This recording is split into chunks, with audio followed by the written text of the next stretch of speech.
So this movie is now called the scariest movie in the last 10 years. It blew up on TikTok. It blew up everywhere. It has a lot of videos analyzing its secrets and explaining the end. All of the good stuff a new horror movie should have. So I grabbed my popcorn, sat comfortably in my chair, and hit play. After watching it, I can't help but say that the movie indeed is good. But I do also have a big problem with it, and that problem is spelled jump scares. Why is that my problem with the movie?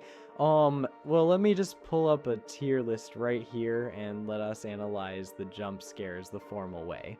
We will be ranking these jump scares from S tier all the way to my personal take of it not being in the movie at all. So, let us begin. The first jump scare is right at the start of the movie, after the logos, and I mean a lot of logos, or a car pulls up in front of a house. A little girl goes there to investigate the car, and then she continues her journey in the backyard of the house, where the movie hits us with the predictable and extremely inefficient one too, and then bam! Loud noise. Camera cuts to a man.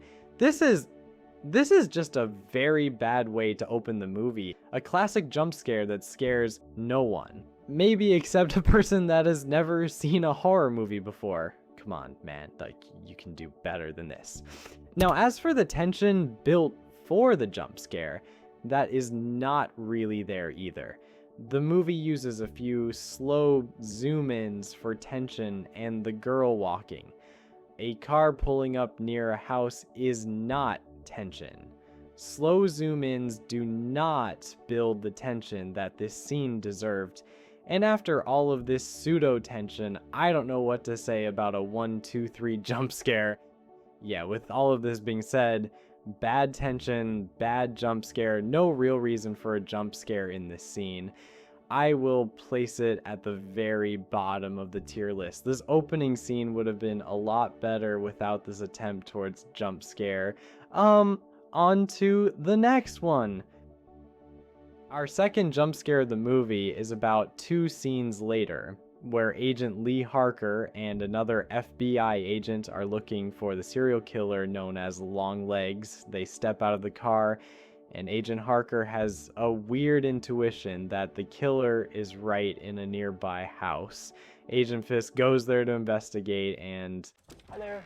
Hi, I was wondering if you take a look at that for me. Is immediately met with a bullet to the head. Loud noise, as usual. Very little visual help. As we will see, this movie relies a lot on loud noises for jump scares. Like, this jump scare is a little better given the tension built by Harker and her intuition, and also the creepy vibe the house gives off. The tension raises questions like, what is inside the house? You know, why is she having these intuitions? Is the killer really inside the house? And these questions keep tension inside the brain, but the tension is also built by this tracking shot of Agent Harker going towards the house. The gunshot also finds your guard down as you expect a normal conversation between the agent and the resident of the house. You do not believe her intuition is correct, as the movie would be too short, and that also adds to the scare of the gunshot. The scare is unpredictable, unintuitive, and overall decent, but I wouldn't necessarily rank it above B tier because the scare is all audio based. A good jump scare also must have strong visuals. Our next jump scare is another, you guessed it, audio based. Agent Harker is at home, looking over the case details and talking to her mother when someone knocks at her door. She ends the call and keeps silent for a few seconds when the third jump scare hits.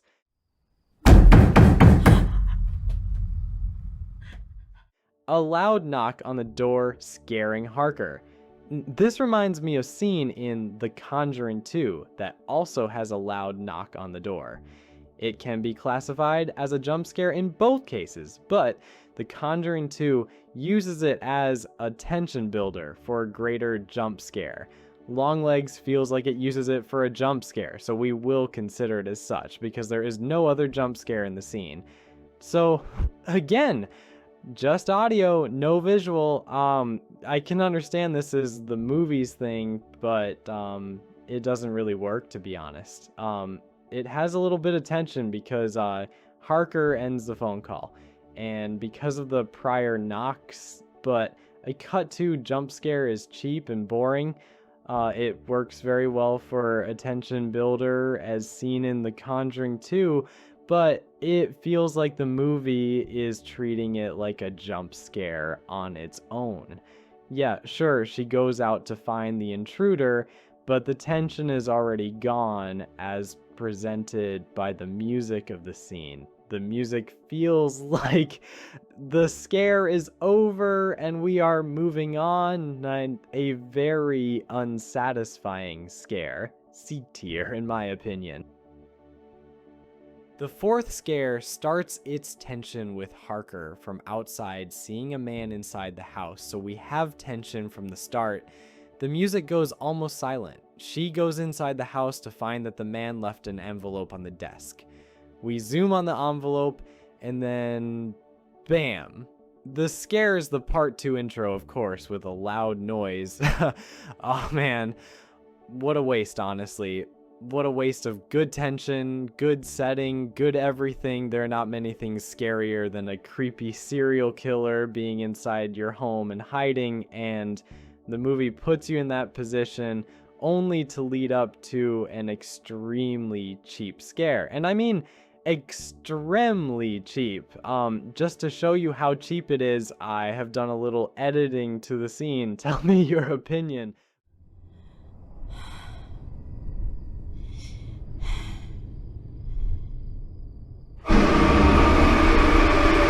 Boo, scary, right? Now, seriously, I am sorry for the tension, but I have to place it in D tier. Oh gosh, on to the next one. And there we are at jump scare number 5, and, in my opinion, the worst of the entire film. Look at this one.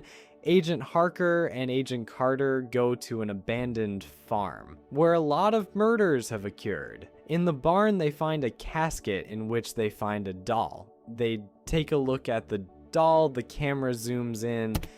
I will pause it right here. What do you think will happen?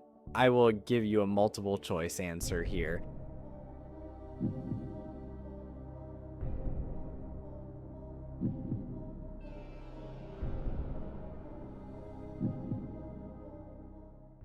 No way, you guessed it. She opens her eyes with a loud noise. Wow, such a good one. How did they even come up with this one?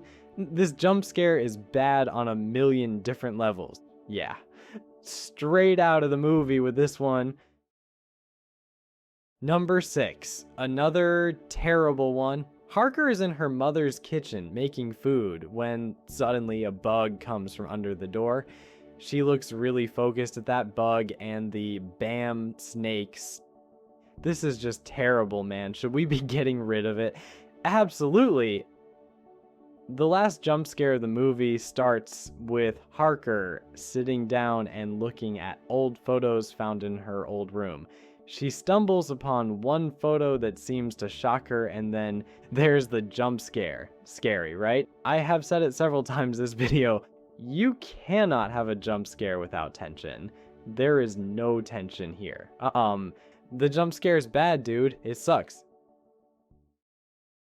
The last 40 minutes of the film go without any clear jump scare, which, in my opinion, is just the best decision.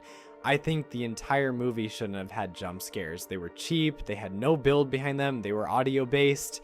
This is just lazily adding jump scares for the sake of it. Thank you for sticking until the end with me. I hope you liked this video. Don't forget to like and subscribe if you want more of these.